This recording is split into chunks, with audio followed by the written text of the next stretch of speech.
Quiero agradecerle al Departamento de Música por la música tan exquisita que hemos tenido hasta este momento en la semana de oración.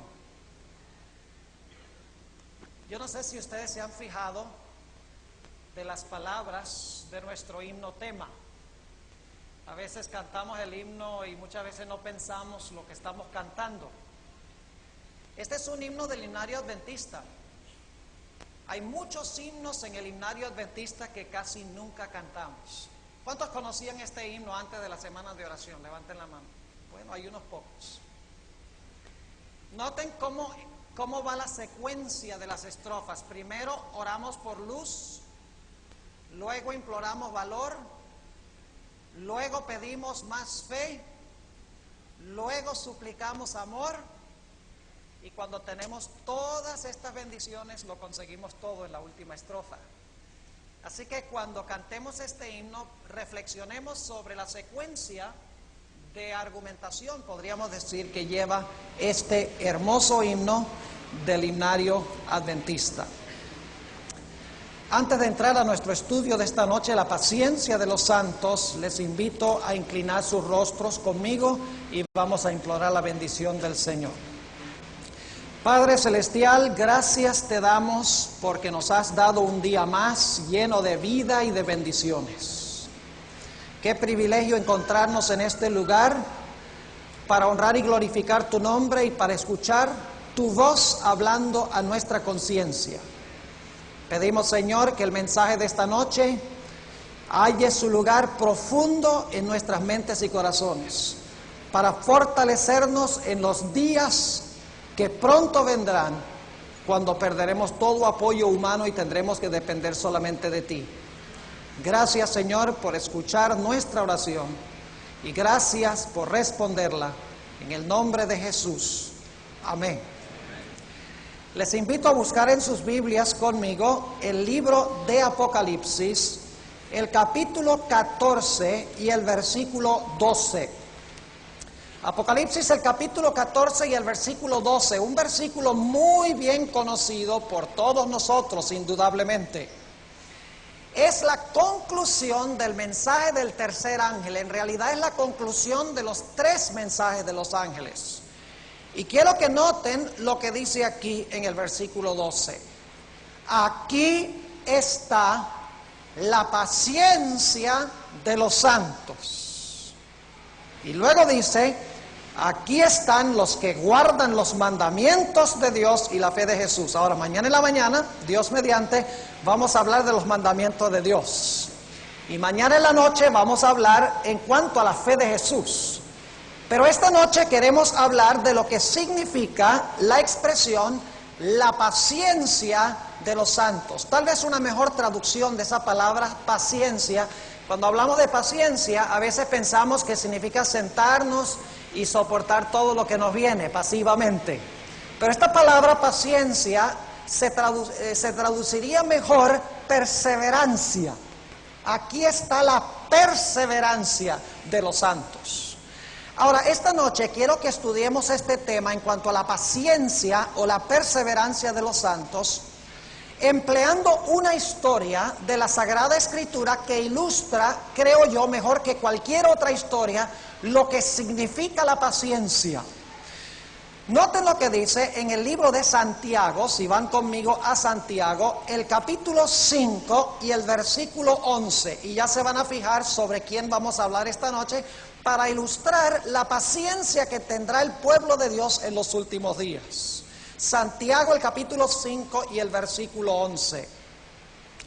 Dice, he aquí, tenemos por bienaventurados a los que sufren. Habéis oído la paciencia, nuevamente se puede traducir perseverancia. Habéis oído la paciencia o la perseverancia de Job. Y habéis visto el fin del Señor, que el Señor es muy misericordioso y piadoso. Esta noche en nuestro estudio nos vamos a dar cuenta que la historia de Job es una historia tipológica. Es decir, es una historia que se realizó en el Antiguo Testamento, cuyo propósito es demostrar lo que va a pasar con el pueblo de Dios en los últimos días. Es decir, es una ilustración, es una figura, es un retrato de aquella crisis que pasará el pueblo de Dios y de aquella paciencia o perseverancia que va a necesitar en estos últimos días el pueblo de Dios.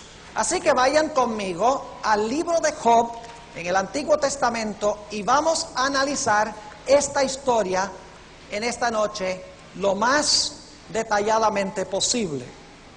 Primero quiero dar algunos aspectos introductorios en cuanto a este libro. Este libro es el más antiguo de toda la Biblia.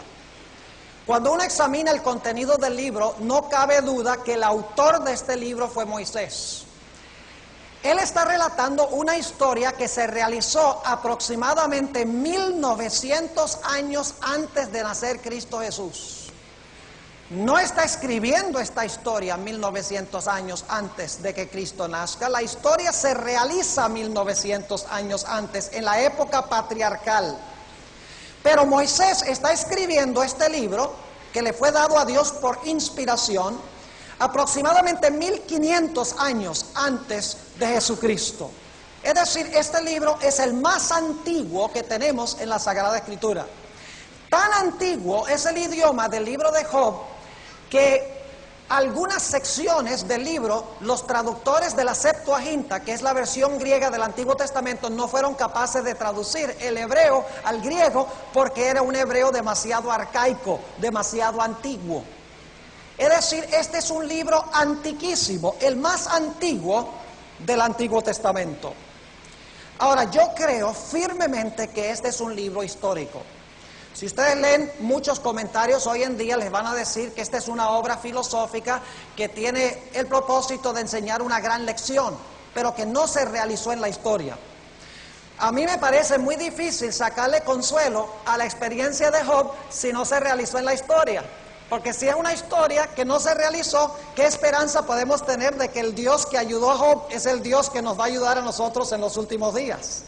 No cabe duda, y la sierva de Dios lo subraya, que este libro es un libro histórico que escribió Moisés en el desierto de Madián mientras cuidaba las ovejas de Jetro.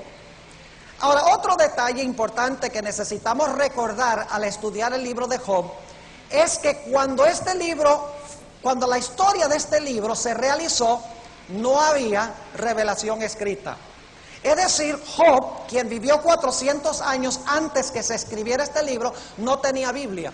No tenía ninguna revelación escrita. Lo único que tenía era tradición oral que se había transmitido de generación en generación. Este es un dato supremamente importante, porque alguna gente ha sido muy dura con Job y dice: ¿por qué Job no se mantuvo fiel? ¿Por qué dudó de Dios? ¿Por qué cuestionó a Dios? Tenemos que recordar que Job no tenía la Biblia que tenemos nosotros hoy.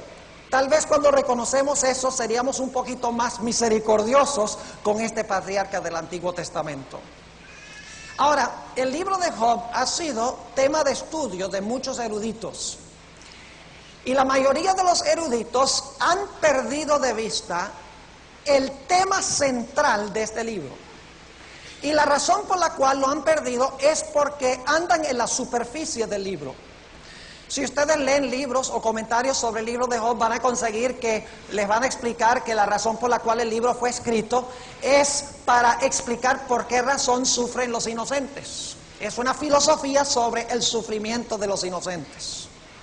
Otras obras que ustedes leen van a encontrar que dicen que el propósito del libro de Job es animarnos de que tengamos paciencia en medio del sufrimiento. Pero yo creo que estas explicaciones filosóficas del libro no llegan a la esencia o al centro mismo del libro. Vamos a encontrar en nuestro estudio de esta noche que el libro de Job no es primordialmente en cuanto a Job. El libro de Job es primordialmente en cuanto a Dios. En unos momentos vamos a volver a este punto. El libro no tiene como centro a Job. Debería llamarse este libro Dios en medio del sufrimiento. No debería llamarse el libro de Job. Ahora, es clave para entender el libro de Job el prólogo y el epílogo. El prólogo del libro o la introducción está en prosa. Y el epílogo del libro está también en prosa. Y entre el prólogo en los primeros 2 capítulos y el epílogo en el capítulo 42, tenemos nosotros una sección poética que es muy importante. Pero sin entender el principio y el fin de la historia, la sección poética carece de significado y de explicación. Otro punto importante al estudiar el libro de Job, especialmente los primeros 2 capítulos, es que la escena fluctúa entre el cielo y la tierra. La escena empieza en la tierra, luego se mueve al cielo, luego otra vez se mueve a la tierra, luego otra vez se mueve al cielo. Lo interesante es que los habitantes celestiales pueden ver lo que está pasando con Job, mientras que Job no sabe lo que está pasando en el cielo. Hubiera sido mucho más fácil para Job sobrellevar su experiencia si hubiera sabido que se le estaba probando ante todo el universo. Pero el hecho es que Job no entendía lo que estaba pasando porque él no podía ver más allá del mundo, al mundo invisible a donde se encontraba este conflicto realizándose. Así que todo el universo, vamos a ver, está mirando la experiencia de Job para ver cómo opera el gobierno de Dios y cómo opera el gobierno de Satanás. Pero Job, que está pasando por esta experiencia, no tiene ni la menor idea en cuanto a lo que está pasando. No tiene la menor idea de que todo el universo lo está mirando a él. Él es el centro de enfoque de todo el cosmos, de todo el universo. Otro punto importante que necesitamos entender en cuanto al libro de Job es que en realidad este libro es o relata un juicio. Tiene todos los elementos de un tribunal y un juicio. Y ustedes dicen, ¿cómo es eso? Bueno, déjenme preguntarles. ¿En esta historia hay un acusado? ¿Sí o no? Sí, claro que sí. ¿Quién es el acusado? Yo sabía que ustedes iban a decir eso. No es Job el acusado en la historia. Por esa razón es que la historia no se ha comprendido bien. El acusado en la historia es Dios. Ahora, vamos a comprobar eso. No se inquieten y digan, bueno, ¿y Job dónde entra? Job va a entrar de una forma muy importante, pero en realidad el acusado es Dios. Pregunto, ¿hay un jurado allí? ¿Quién es el jurado? Los hijos de Dios. Pregunto, ¿hay un abogado acusador? ¿Adversario? Claro que sí. ¿Quién es el adversario? Es Satanás. ¿Hay un juez defensor? ¿Quién es el juez defensor? El juez defensor es Dios. Es decir, tenemos todos los elementos de un juicio. Lo que se está realizando en el cielo es un juicio. Y dicho sea, la evidencia que se está examinando en este juicio es Job. Job es la evidencia que se está viendo en este tribunal. Ahora, con esto en mente, vamos a estudiar esta historia y vamos a trazar los primeros 2 capítulos rápidamente para captar cuál es la controversia que tenemos aquí. Empecemos en el capítulo 1 y el versículo 1. Hubo un varón de tierra de Uz, llamado Job, y era este hombre perfecto y recto y temeroso de Dios y apartado del mal. Saben que algunos eruditos dicen que Job era un hombre muy autosuficiente, muy creído, y por eso le reclamaba a Dios y le decía a Dios: ¿por qué tú me haces esto? Explícame por qué razón me vienen todas estas calamidades. Pero esa no es la perspectiva que presenta la Biblia. La Biblia comienza diciendo que este hombre era perfecto, era recto, era temeroso de Dios y apartado del mal. Y ustedes dirán: bueno, pero esas son palabras de Moisés. Pero en el capítulo 1 y el capítulo 2, 2 veces Dios repite estas mismas palabras en cuanto a su siervo Job. Ahora, si ustedes leen el capítulo 1, van a descubrir también que Job era un hombre muy religioso. En el versículo 5 dice que cada día, mañana y noche, ofrecía el holocausto. Es decir, que Job reconocía su pecaminosidad, reconocía la necesidad de ofrecer un sacrificio por el pecado. Era también un hombre de familia. Cada día se preocupaba por sus hijos que tal vez habían pecado y ofrecía holocaustos para ellos también. Era un hombre consagrado.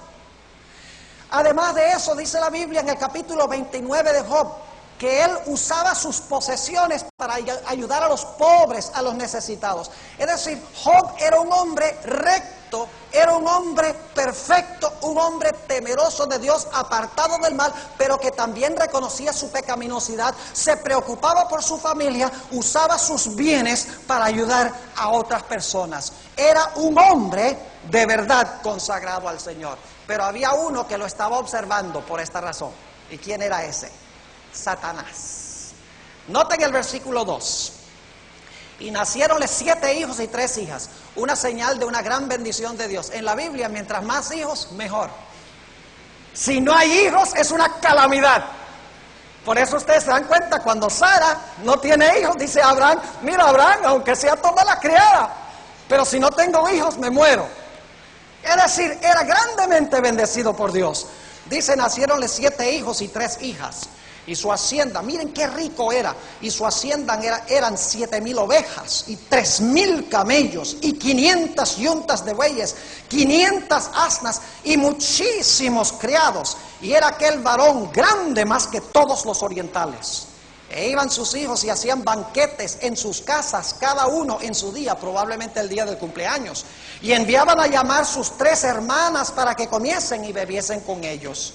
Y acontecía que, habiendo pasado el turno de los días del convite, Job enviaba y santificábalos y levantábase de mañana y ofrecía holocaustos conforme al número de todos ellos, porque decía Job: quizá habrán pecado mis hijos. Noten que el holocausto era por el pecado. Job creía que era pecador, que sus hijos eran pecadores y que necesitaban ser perdonados. Y sigue diciendo: y habrán blasfemado a Dios en sus corazones. De esta manera hacía todos los días. Ahora, la escena comenzó en la tierra y ahora la escena se va a mover ¿para dónde? Para el cielo. Job no sabe que en el cielo se va a realizar una reunión de todos los representantes de los mundos que están observando a Job, a este hombre recto, temeroso de Dios, apartado del mal, santo, y que en esa reunión se ha presentado uno que no le gusta lo que Job es. Noten el versículo 6. Y un día vinieron los hijos de Dios, que son los representantes de los otros planetas que nunca pecaron, a presentarse delante de Jehová, entre los cuales vino también Satán. Y la razón por la cual viene Satán es porque él le quitó la posición a Adán. Si no hubiera sido por la caída de Adán, Adán hubiera sido el representante del planeta en esta reunión. Y ahora noten lo que dice Dios a Satán. Me imagino que lo diría con mucho orgullo en su corazón. Primero le hace una pregunta y luego entonces le hace otra. Dice en el versículo 7: y dijo Jehová a Satán: ¿de dónde vienes? Y respondiendo Satán a Jehová dijo de rodear la tierra y de andar por ella. Es decir, vengo de supervisar mi territorio, de mantener mi reino en desorden, aunque él cree que es en orden. Versículo 8. Y dijo Jehová a Satán, me imagino que se le habría inflado un poco el pecho a Dios: ¿no has considerado a mi siervo Job, que no hay otro como él en la tierra, varón perfecto? Ahora es Dios el que lo está diciendo. Varón perfecto y recto, temeroso de Dios y apartado del mal. ¿Cómo te parece ese siervo mío? ¿Y quiénes están escuchando este desafío de Dios? Todos los seres del universo. Y ahora Satanás va a decir unas palabras que son cruciales para comprender todo el libro. Versículo 9. Y respondiendo Satán a Jehová dijo: ¿teme Job a Dios de balde? Es decir, ¿teme Job a Dios sin interés, gratuitamente, sin esperar que Dios le dé nada?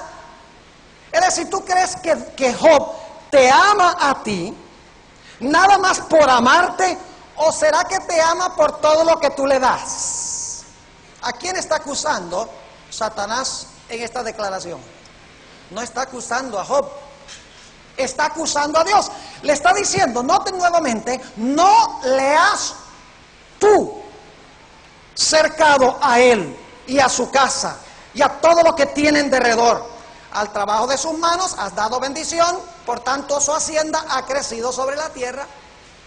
Y todos los seres celestiales están escuchando y diciendo: ¿será que de verdad Job sirve a Dios porque Dios le ha dado muchos hijos, y porque Dios le ha dado mucho dinero, y porque le ha dado muchas posesiones, porque le ha dado una buena esposa, porque le ha dado todas estas cosas? ¿Será que Job de verdad quiere a Dios por esa manera? Y tienen dudas y preguntas en sus mentes. Así que noten lo que dice en el versículo 11: mas extiende ahora tu mano y toca a todo lo que tiene, y verás si no te blasfema en tu rostro. ¿A quién está acusando? ¿Contra quién está levantando su dedo acusador Job? Contra Dios. Y le dice: tócalo, quítale todo lo que tienes y verás que te blasfema tu rostro. ¿Qué tal si Dios dice: no acepto tu propuesta? Los seres celestiales van a tener dudas, van a decir: le dio miedo a Dios. Pero imagínense el riesgo que tomó Dios en aceptar el reto de Satanás. Versículo 12. Y dijo Jehová a Satán: he aquí todo lo que tiene está en tu mano, solamente no pongas tu mano sobre él. Y salióse Satán de delante de Jehová. Dice: aquí voy a comprobar que Dios está equivocado, aquí voy a hacer que Dios quede mal ante todo el universo. Y sale, y quiero que noten lo que sucede con todas las posesiones y con los hijos de Job. Versículo 13. Y un día aconteció que sus hijos e hijas comían y bebían vino en casa de su hermano el primogénito. Y vino un mensajero a Job que le dijo, estando arando los bueyes y las asnas paciendo cerca de ellos, acometieron los sabeos. Es decir, las guerras son causadas por Satanás. Y tomáronlos e hirieron a los mozos a filo de espada. Solamente escapé yo para traerte las nuevas. Ahora, yo quiero que ustedes noten que estas cosas no suceden un día una cosa, y luego al mes otra, y luego entonces 2 meses después otra cosa. Esta es cuestión que sucede una cosa después de otra, el mismo día. Note lo que sigue diciendo en el versículo 16. Aún estaba hablando, y vino otro que dijo: fuego de Dios. Y eso no era verdad, él creía que era fuego de Dios. Y ese es el problema. Job también creía que sus calamidades venían de Dios. Él no sabía que había un ser en el cielo que estaba causando todo esto, sino hasta el final de la historia. Versículo 16. Aún estaba hablando, y vino otro que dijo: fuego de Dios cayó del cielo, que quemó las ovejas y los mozos y los consumió. Solamente escapé yo solo para traerte las nuevas. Todavía estaba hablando, fíjense. Y vino otro que dijo: los caldeos hicieron 13 escuadrones y dieron sobre los camellos y tomáronlos e hirieron a los mozos a filo de espada, y solamente escapé yo solo para traerte las nuevas. Entre tanto que hablaba. Esto es cuestión de unos minutos. Vino otro que dijo: tus hijos y tus hijas estaban comiendo y bebiendo. Vino en casa de su hermano el primogénito, y he aquí un gran viento que vino del lado del desierto e hirió las 4 esquinas de la casa y cayó sobre los mozos y murieron, y solamente escapé yo solo para traerte las nuevas. Y ahora yo quiero que ustedes se imaginen, porque esta escena está pasando en la tierra, pero los que están en el cielo están viendo, a ver, dicen, bueno, Job ya perdió todas sus posesiones. Vamos a ver si Dios tiene razón o no. Vamos a ver qué va a hacer Job, ahora que no tiene nada. Porque hay mucha gente que sirve a Dios por los panes y por los peces. Y cuando no hay panes y peces, abandonan a Dios. Así que los seres están mirando, y ahora fíjense lo que sucede en el versículo 20. Entonces Job se levantó y rasgó su manto y trasquiló su cabeza, y cayendo en tierra adoró. Y dijo: desnudo salí del vientre de mi madre, y desnudo tornaré allá. Jehová dio y Jehová quitó. Solamente 50% de verdad de lo que dijo. Jehová dio, sí, pero Jehová no quitó. Pero él pensaba que Jehová quitó. Es decir, ¿quién está en tela de juicio en esta historia? Dios. Satanás quiere hacer que ¿quién se vea mal? Dios. Así que dice: Jehová dio y Jehová quitó, sea el nombre de Jehová bendito. En todo esto no pecó Job, ni le atribuyó a Dios despropósito alguno. Ay, ¿qué están haciendo los seres celestiales? Dan un aplauso grande. Ha ganado el Señor. Ahora cambia la escena al cielo y se realiza otra reunión celestial. Noten el capítulo 2 y el versículo 1. Y otro día aconteció que vinieron los hijos de Dios para presentarse delante de Jehová, y Satán vino también entre ellos, pareciendo delante de Jehová. Y dijo Jehová a Satán: ¿de dónde vienes? Y respondió Satán a Jehová y dijo: de rodear la tierra y de andar por ella. Y ahora me imagino que el pecho de Dios se le infló más todavía, orgulloso de su siervo, que lo había hecho quedar bien, a pesar de que Satanás le había hecho este mal. Versículo 3. Y Jehová dijo a Satán: ¿no has considerado a mi siervo Job? Que no hay otro como él en la tierra, varón perfecto y recto, temeroso de Dios y apartado del mal, y que aún retiene su perfección, habiéndome tú incitado contra él para que lo arruinara sin causa. Satanás no podía quedarse con la boca cerrada, porque ante los seres celestiales había pasado una vergüenza. Dios se había demostrado correcto en su evaluación de su siervo Job. A pesar de que Job había perdido todas sus posesiones, todavía preservaba su integridad. Note lo que dice el versículo 4. Y respondiendo Satán dijo a Jehová: piel por piel, todo lo que el hombre tiene dará por su vida. Es decir, tú no me has dejado tocarlo a él.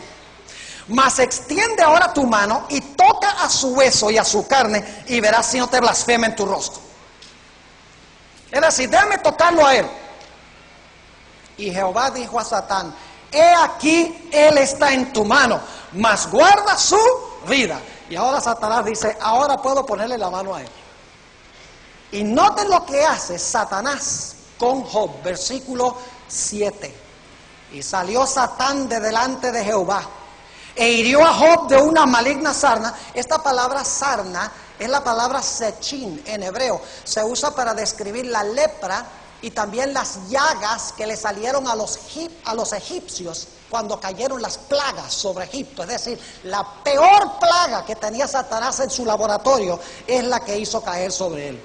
Y dice: hirió a Job de una maligna sarna, desde la planta de su pie hasta la mollera de su cabeza. No se le escapó ni un centímetro. Versículo 8. Fíjense que tan terrible. Y tomaba una teja para rascarse con ella, y estaba sentado en medio de ceniza. Ahora, ¿qué ha perdido Job? Job ha perdido todas sus posesiones, ha perdido a su familia, todos sus hijos, ha perdido su salud, y ahora va a perder a la esposa. Nota lo que dice el versículo 9. Díjole entonces su mujer: ¿aún retienes tú tu simplicidad? Y esta versión mía dice, bendice a Dios y muérete. Pero ella no está diciendo, bendice a Dios y muérete. Ella está diciendo, ¿qué cosa?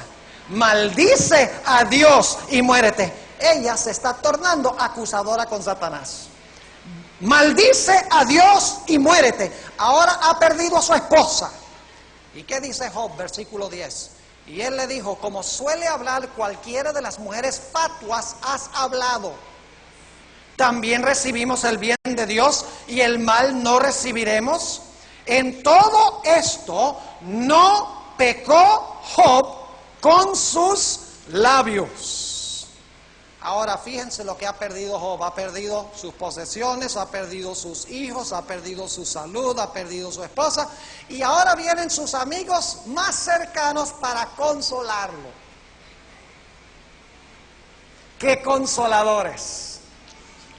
Que en vez de consolarlo se convierten en acusadores. Note lo que dice en el capítulo 2 y el versículo 11.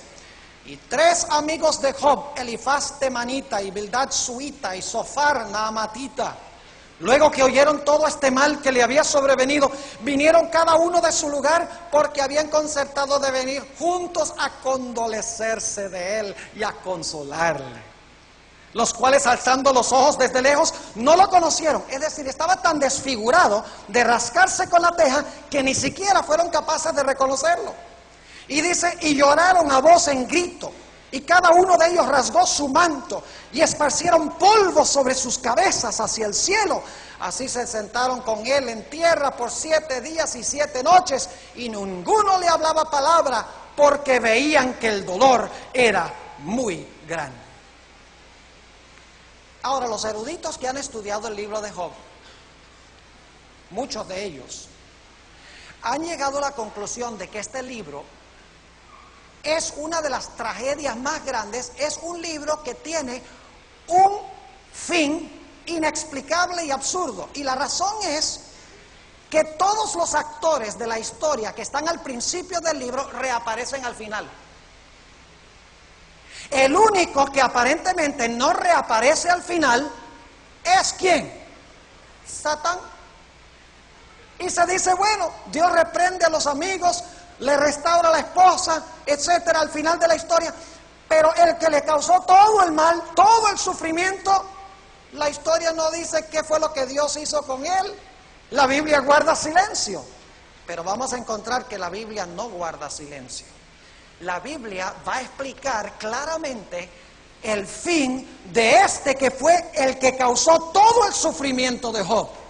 Lo único es que al principio del libro se le llama a este personaje Satán, que significa adversario. Mientras que al final del libro vamos a encontrar que se le da otro nombre. No se le llama Satán, sino que se le llama Leviatán. Ahora, antes de ir allá al final del libro, necesito hablarles un poco en cuanto a la sección poética del libro de Job. Ustedes pueden imaginarse este pobre hombre. Ha perdido todo lo que tiene. Es más, perdió sus parientes también. Según el capítulo 16, perdió a sus parientes, fuera de su esposa y sus hijos, su familia inmediata. Ha perdido sus posesiones, ha perdido sus hijos, ha perdido su salud, ha perdido prácticamente la esposa, ha perdido sus mejores amigos, sus parientes se han retraído de él, ha perdido todo. Y ahora Job dice, ¿y dónde está Dios? ¿Por qué me está pasando esto? Debe ser que Dios también me ha desamparado. Pero la pregunta es, ¿por qué me va a desamparar Dios? Si yo estaba consagrado a Él, ofrecía los holocaustos, era temeroso de Él, apartado del mal, seguía sus caminos. ¿Por qué razón es que he perdido todo y aparentemente también he perdido a Dios? Y toda la controversia en la sección poética del libro de Job se realiza con Job diciéndole al Señor, explícame por qué me está pasando esto. ¿Por qué me has desamparado tú? Si en mi vida no hay pecados que por tu gracia no he vencido y no han recibido perdón, ¿por qué razón me pasa esto? Óyeme, escúchame, contéstame. Ahora yo quiero leer algunos versículos de la parte poética para que ustedes vean la preocupación de Job, porque Job ha perdido todo, inclusive él cree que ha perdido la conexión con Dios, que Dios lo ha desamparado, lo ha abandonado. Noten el capítulo 16, vamos rápidamente al capítulo 16 y los versículos 16 al 19, solo leer algunos textos para que vean cuál es la preocupación de Job. Job 16 y vamos a empezar en el versículo 16. Dice aquí: mi rostro está enlodado con lloro y mis párpados entenebrecidos, a pesar de no haber iniquidad en mis manos y de haber sido mi oración pura. Oh tierra, no cubras mi sangre y no haga lugar a mi clamor. Mas he aquí que en los cielos está mi testigo y mi testimonio en las alturas. Noten la terminología de un juicio. Dice, yo sé que yo tengo mi testigo en el cielo, pero ¿por qué no me está defendiendo? ¿Por qué razón es que no me responde, no me contesta? ¿Qué he hecho yo para merecer esto? Noten lo que dice también el capítulo 19 y el versículo 9 al 11. Capítulo 19 y el versículo 9 al 11. Aquí está hablando Job de Dios y dice lo siguiente: hame despojado de mi gloria y quitado la corona de mi cabeza. Arruinóme por todos lados y perezco. Y ha hecho pasar mi esperanza como árbol arrancado. E hizo inflamar contra mí su furor. Y contóme para sí entre sus ¿qué? Entre sus enemigos. Él no entiende por qué Dios, aparentemente el Dios que ama y el Dios que sirve y el Dios que honra, se le ha tornado enemigo de repente. Noten el capítulo 23 y el versículo 3 hasta el versículo 7. Dice Job: ¿quién me diera el saber dónde hallar a Dios? Ojalá pudiera conseguirlo. Yo iría hasta su silla, ordenaría juicio delante de él y henchiría mi boca de argumentos. Fíjense otra vez la idea del juicio. Yo sabría lo que él me respondería y entendería lo que me dijese. ¿Pleitearía conmigo con grandeza de fuerza? No, antes él la pondría en mí. En otras palabras, él oiría la lógica de mis argumentos y lo aceptaría. Versículo 7. Allí el justo razonaría con él y escaparía para siempre de mi juez. Noten el capítulo 30 y el versículo 20 y 21. La misma idea. Capítulo 30 y el versículo 20 y el versículo 21. Clamo a ti y no me oyes. Preséntome y no me atiendes. Haste tornado cruel para mí. Está hablando aquí de Dios. Con la fortaleza de tu mano me amenazas. El problema con Job es que Job no entiende lo que le está pasando. Si él hubiera sabido que él estaba siendo observado por todos los seres del universo y que Satanás era el causante de su mal, hubiera sido mucho más fácil sobrellevar la prueba que le estaba cayendo, pero no lo sabía y por lo tanto le dice a Dios: ¿por qué? ¿Por qué? ¿Por qué?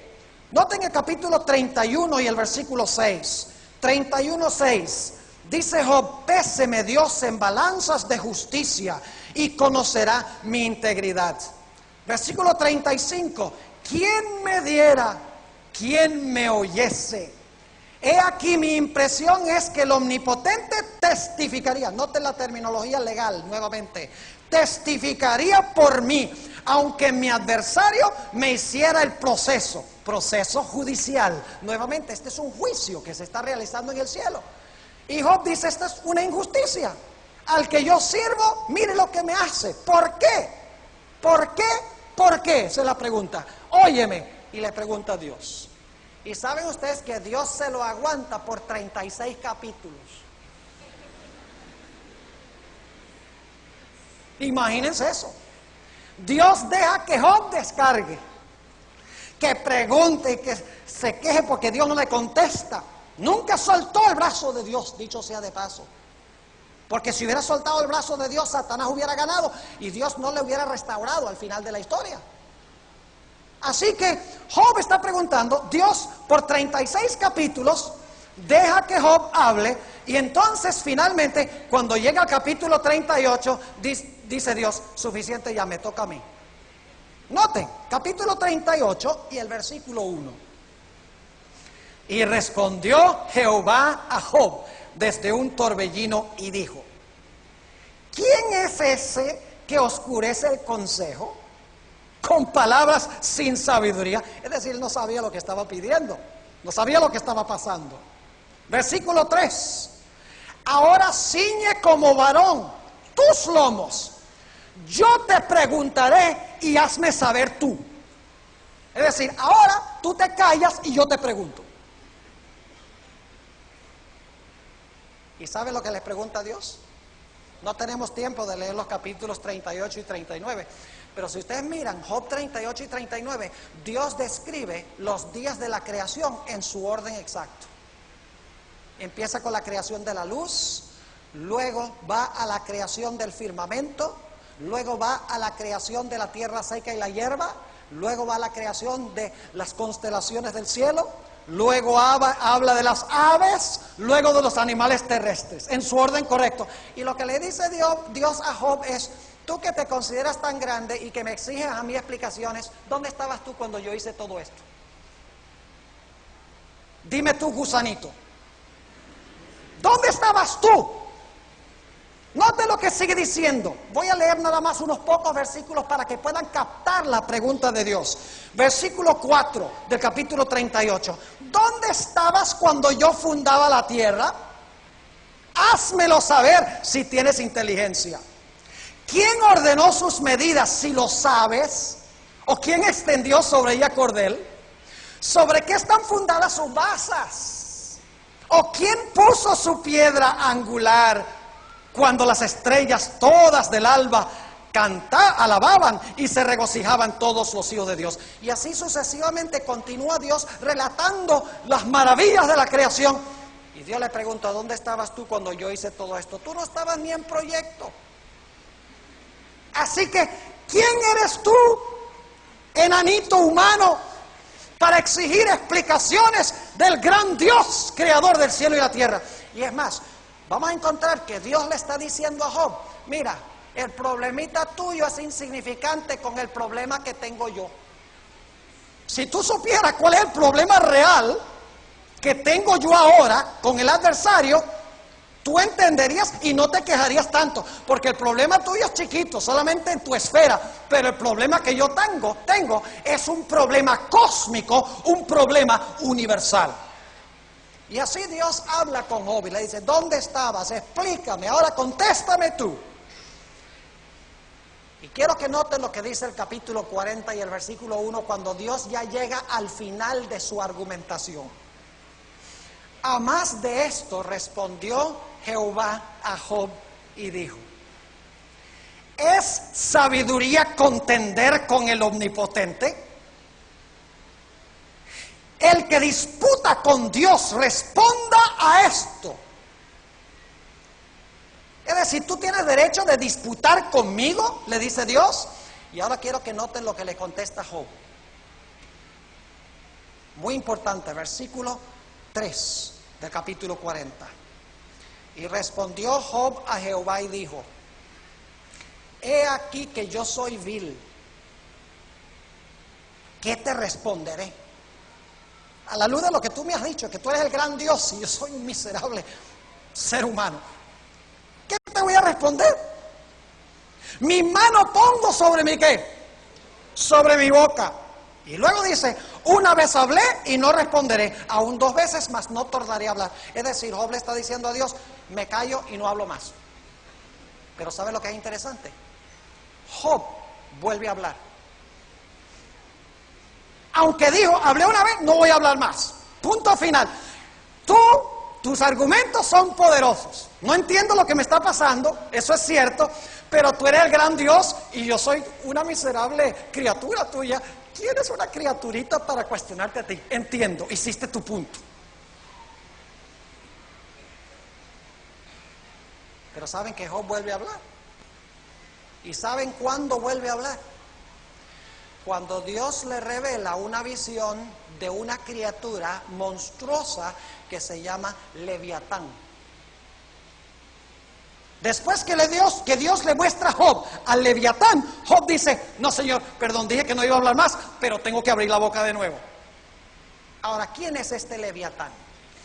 Los eruditos, muchos de ellos, no han entendido el libro de Job, porque ellos dicen que después del capítulo 2 desaparece Satanás. El que causó todo esto, se escapó y no le sucedió nada. Es porque ignoran el hecho de que al final del libro aparece con otro nombre. Vamos al capítulo 41. Y debo decirles, jóvenes, hermanos, señoritas, que muchos eruditos creen que este Leviatán es un cocodrilo. No es ningún cocodrilo. Y si es un cocodrilo bien raro que respira fuego y que se le sale de la nariz humo. Note lo que dice. Vamos a leer rápidamente el capítulo 41. Ahora Dios le está diciendo a Job: ¿sacarás tú al Leviatán con el anzuelo? ¿O con la cuerda que le echares en su lengua? ¿Pondrás tu garfio en sus narices y horadarás con espinas su quijada? ¿Multiplicará él ruegos para contigo? ¿Hablaráte él lisonjas? ¿Hará concierto contigo para que no lo tomes por siervo perpetuo? ¿Jugarás tú con él como con pájaro o lo atarás para tus niñas? ¿Harán de él banquete los compañeros? ¿Partiránlo entre los mercaderes? ¿Cortarás tú con cuchillo su cuero?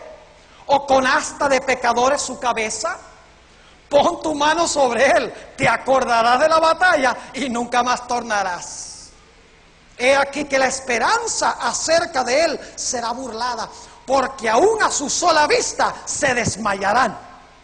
Tremendo animal este que se está describiendo aquí. Versículo 10. Nadie hay tan osado que lo despierte. ¿Quién pues podrá estar delante de mí? ¿Quién me ha anticipado para que yo restituya? Todo lo que hay debajo del cielo es mío. Versículo 13. ¿Quién descubrirá la delantera de su vestidura? ¿Quién se llegará a él con freno doble? ¿Quién abrirá las puertas de su rostro? Las órdenes de sus dientes espantan. La gloria de su vestido son escudos fuertes, cerrados entre sí estrechamente. Está hablando de su caparazón. Versículo 16. El uno se junta con el otro, que viento no entra entre ellos. Pegado está el uno con el otro, las planchas que lo protegen están trabados entre sí, que no se pueden apartar. Y ahora escuchen esto: con sus estornudos encienden lumbre, y sus ojos son como los párpados del alba. De su boca salen hachas de fuego, soberano cocodrilo este. Centellas de fuego proceden. De sus narices sale humo como de una olla o caldero que hierve. Su aliento enciende los carbones y de su boca sale llama. En su cerviz mora la fortaleza y espárcese el desaliento delante de él. Las partes momias de su carne están apretadas, están en él firmes y no se mueven. Su corazón es firme como una piedra y fuerte como la muela de abajo. De su grandeza tienen temor los fuertes, y a causa de su desfallecimiento hacen por purificarse. Cuando alguno lo alcanzare, ni espada, ni lanza, ni dardo, ni coselete durará. El hierro estima por pajas, el acero por leño podrido. Saeta no le puede hacer huir. Las piedras de honda se le tornan aristas. Tiene toda arma por hojarascas, y del blandir de la pica se burla. Por debajo tiene agudas conchas, imprime su agudez en el suelo. A servir como una olla la profunda mar, y tórnala como una olla de ungüento. En pos de sí hace resplandecer la senda, es decir, cuando pasa, el agua está hirviendo, está blanca, que parece que la mar es cana. No hay sobre la tierra su semejante, hecho para nada temer. Y ahora viene el versículo clave. Menosprecia toda cosa que alta. ¿De quién? ¿Quién es la cosa alta? Jehová. Y luego dice, y es rey sobre ¿quiénes? Sobre todos los soberbios. ¿Qué representa el Leviatán? No cabe duda que el Leviatán es un símbolo de Satanás. Vamos a Isaías 27:1, donde se habla del mismo Leviatán. Isaías, el capítulo 27, es una parte de lo que se llama el pequeño Apocalipsis del Antiguo Testamento. Isaías 27 y el versículo 1. Ojalá tuviéramos tiempo de estudiar todo el capítulo 24 al 27, el pequeño libro de Apocalipsis. Pero no hay tiempo, pero vamos a leer nada más el 27:1. Dice, en aquel día Jehová visitará con su espada dura, grande y fuerte, sobre el Leviatán, serpiente rolliza. ¿Qué es Leviatán? Oh, una serpiente rolliza. Sobre el Leviatán, serpiente retuerta. Y matará al ¿qué? Matará al dragón que está en la mar. Es decir, Leviatán es la serpiente, es el dragón. Según Apocalipsis, ¿quién es el dragón? ¿Quién es la serpiente antigua? Satanás. Ahora escuchen lo que les voy a decir. Job hubiera entendido muy bien lo que Dios le estaba diciendo. Porque el Leviatán era un animal mitológico, un dragón de 7 cabezas. Y ustedes pueden leer el Salmo 74, ahí se habla de Leviatán también, y dice que el Leviatán tiene 7 cabezas, como el dragón de Apocalipsis, tiene 7 cabezas. En la época de Job, en ese ambiente cultural, ellos tenían el concepto de un dragón que se llamaba Leviatán. Se han hecho excavaciones arqueológicas y se ha descubierto el nombre Leviatán. Y Leviatán en esa cultura era un animal monstruoso, un dragón contra el cual peleaban los dioses, que finalmente los dioses cortaron en pedazos y con el cuerpo de ese Leviatán crearon el planeta Tierra. Es decir, en el ambiente cultural en el cual estaba Job, él hubiera sabido que Leviatán era el enemigo por excelencia de Jehová. ¿Qué le está diciendo Dios a Job? Le está diciendo, mira Job, el problema, el que ha causado todos tus problemas, es Leviatán. Y Dios le dice, ¿tú puedes encargarte de Leviatán? ¿Tú lo puedes pescar? ¿Tú te puedes parar delante de él? ¿Tú lo puedes sacar y cortarlo en pedazos? ¿Tú lo puedes vencer? ¿Y qué está diciendo Job? Si no estuve cuando creaste la tierra, mucho menos cuando vayas a destruir al Leviatán, porque yo no puedo. Y entonces, después de ver al Leviatán, ahora Job de nuevo habla. Nota lo que dice el capítulo 42 y el versículo 1. Y respondió Job a Jehová y dijo, yo conozco que todo lo puedes. Incluyendo ¿qué cosa? ¿Destruir a quién? Al Leviatán. Yo conozco que todo lo puedes y que no hay pensamiento que se esconda de ti. ¿Quién es el que oscurece el consejo sin ciencia? Si podemos decir que Job cometió un pecado, que no creo que haya pecado, es que él exigió respuestas de Dios porque ignoraba lo que estaba sucediendo. ¿Quién es el que oscurece el consejo sin ciencia? Por tanto, yo denunciaba lo que no ¿qué? Lo que yo estaba hablando, yo no lo entendía.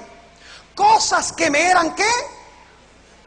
Ocultas, no las había visto, ocultas, y que no las sabía. Oye, te ruego y hablaré, te preguntaré y tú me enseñarás. De oídas te había oído, mas ahora mis ojos te ¿qué? Mas ahora mis ojos te ven. Por tanto, me aborrezco y me arrepiento en el polvo y en la ceniza. Lo que él está diciendo es, me arrepiento de haber hecho preguntas a un Dios tan grande y tan poderoso. Yo soy tan insignificante, tan débil. Yo no puedo hacer nada. Tú todo lo puedes hacer. Y al final de la historia, la Biblia nos dice que Dios le devolvió después de su prueba por su paciencia, por su perseverancia, Dios le devolvió a Job, ¿qué cosa? Le devolvió el doble de todo lo que tenía antes. Y Dios nunca reprendió a Job, reprendió fue a sus tales llamados amigos, que se habían tornado acusadores en manos de Satanás. Ahora, ¿qué significa esta historia para nosotros hoy? Esta historia en realidad es un microcosmo de lo que va a suceder al final de la historia. ¿Saben ustedes que la Biblia nos dice que nosotros también vamos a llegar al punto durante el tiempo de angustia en que lo vamos a perder todo por causa de Dios? Vamos a perder nuestras propiedades, que en realidad son de Dios desde un comienzo. Muchos de nuestros familiares, según Mateo 24, se van a levantar contra nosotros. Vamos a ser abandonados por nuestros amigos, rodeados por nuestros enemigos. Vamos a perder inclusive nuestra salud. Vamos a terminar en los lugares más recónditos del planeta Tierra. Es decir, vamos a pasar por la experiencia de Job. Es lo que la Biblia llama el tiempo de angustia de Jacob. Y si ustedes han leído el capítulo en el conflicto de los siglos, el tiempo de angustia, van a ver que la hermana White dice que día y noche los santos claman por su ¿qué? Por su liberación, y temen que Dios los ha desamparado, porque no les vienen sino qué cosa, sino males. Hermanos y hermanas, cuando nosotros pasemos por esa situación, nosotros no vamos a tener excusa, porque Job no sabía lo que estaba sucediendo. Job no tenía el beneficio de todas las experiencias que se han realizado a través de la historia para mostrar que Satanás es el que causa estas cosas. Dios nos ha dado, hermanos, hermanas, apreciados jóvenes, esta historia para que cuando estemos pasando por esta época tengamos la paciencia de los santos. Que digamos como Job, aunque me matare, todavía confiaré en él. Dios quiere un pueblo que le ame, no importa lo que venga. Sea bueno, sea malo, tengamos o no tengamos, Dios quiere un pueblo que tenga una fe inquebrantable, de tal manera que cuando venga la prueba grande del tiempo de angustia, nuestra fe no flaquee, sino que nos mantengamos firmes en el Señor. Hermanos y hermanas, nosotros no tenemos ningún derecho de exigirle explicaciones a Dios. No tenemos derecho de exigirle explicaciones a Dios. El gran Dios, Él obra las cosas de acuerdo a su manera, de una forma sabia. No debemos preguntarle, ¿por qué, Señor, sucedió esto? Lo que debemos hacer es decir, Señor, hágase tu voluntad porque tú sabes mejor que yo. Tomemos, por ejemplo, lo que sucedió con los mártires. Una vez yo tenía una miembro de iglesia hace varios años en un lugar donde yo pastoreé. Y una señora fui a visitar, era miembro de la iglesia, no había venido por años. Y me dice, yo no voy a volver más a la iglesia. Le dije, ¿por qué razón? Dice, porque allá una vez se mostró la película esa de Juan Hus. Y fiel a Dios. Y tan fiel que allá lo llevaron y lo pusieron en una estaca. Le pusieron leña alrededor, le prendieron fuego y lo quemaron. ¿Cómo es que Dios permite que eso pase a uno de sus hijos? Y yo miré a la señora y yo le dije, pues yo no veo que Juan Hus se haya quejado. Porque dice la historia que Juan Hus murió cantando alabanzas a Dios. Porque él sabía quién estaba causando estos males, esta gran controversia. Hermanos y hermanas, nosotros vamos a pasar por la misma experiencia por la cual pasó Jesús. Jesús perdió todo apoyo terreno en los últimos días de su vida, en las últimas horas. Es más, no tenía ni siquiera la tierra sobre la cual plantar sus pies. Y en la cruz clamó, Dios mío, ¿por qué me has desamparado? Fíjense que el mismo Jesús le pregunta a su padre, algo parecido a Job. Y sin embargo Jesús mantuvo su fe y su confianza en su Padre. Y dijo, aunque me muera, voy a permanecer fiel a Dios. Hermanos y hermanas, apreciados jóvenes, Dios no nos pide que expliquemos todo lo que nos pasa. Dios nos pide que confiemos que lo que Él permite es lo mejor y que nosotros decidiríamos de esa misma forma si pudiéramos ver el fin desde el principio. quiero concluir con una historia bíblica que ustedes conocen muy bien. La historia de José. Qué historia interesante esa. José era un buen muchacho. Tenía la edad de muchos de ustedes, posiblemente unos 18 años. ¿Y qué pasó con José? Óigame, por ser tan bueno, fíjese todo lo malo que le pasó. Los hermanos lo odiaban, los hermanos lo vendieron, llega a parar allá en Egipto y es fiel en la casa de Potifar, va y termina en la cárcel, 7 años pasa en la cárcel, y luego otros 7 años el copero se olvida de él. Este muchacho tan bueno y tan fiel a Dios, y no le viene sino males. Dice, bueno, ¿y qué justicia hay en eso? Yo me pregunto si tal vez José estaba diciendo, bueno, ¿y pues, por qué me está pasando esto? ¿De dónde vienen estas tribulaciones si yo he sido fiel a Dios? Ahora yo les pregunto, ¿creen ustedes que José miró su experiencia desde una perspectiva diferente al final que al principio? ¿Qué creen ustedes? Mirando hacia atrás, ¿creen ustedes que José vio las cosas de una forma muy distinta que cuando comenzaron sus tribulaciones? Claro que sí, porque al final él se dio cuenta que si no hubiera parado allá en Egipto, toda su generación perecía.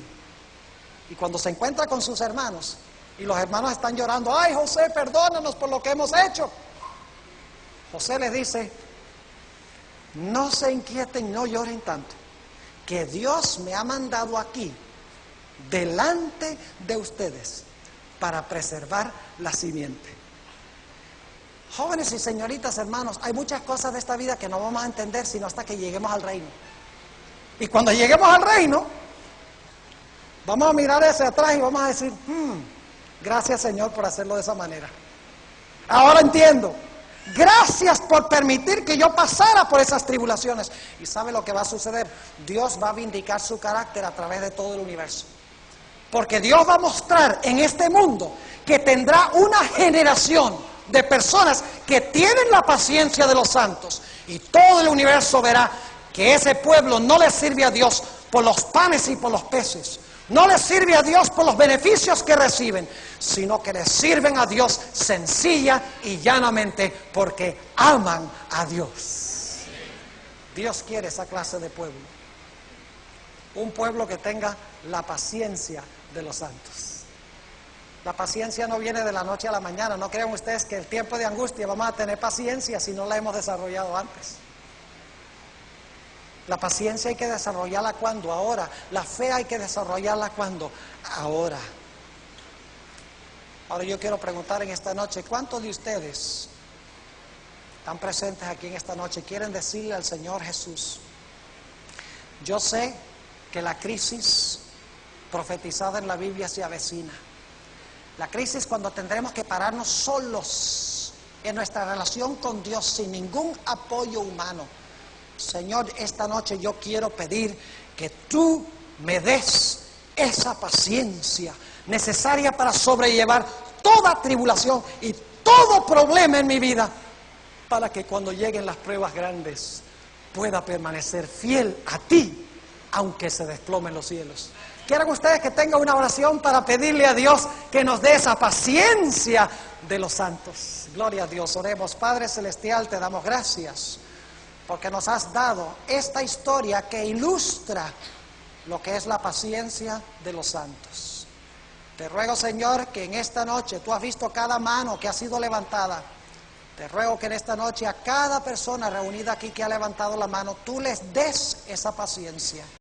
Que cuando vengan problemas económicos, problemas de familia, problemas de cualquier índole, que tú les des la paciencia y la fe necesaria para sobrellevar estas cosas y así desarrollar una fe inquebrantable en tu voluntad.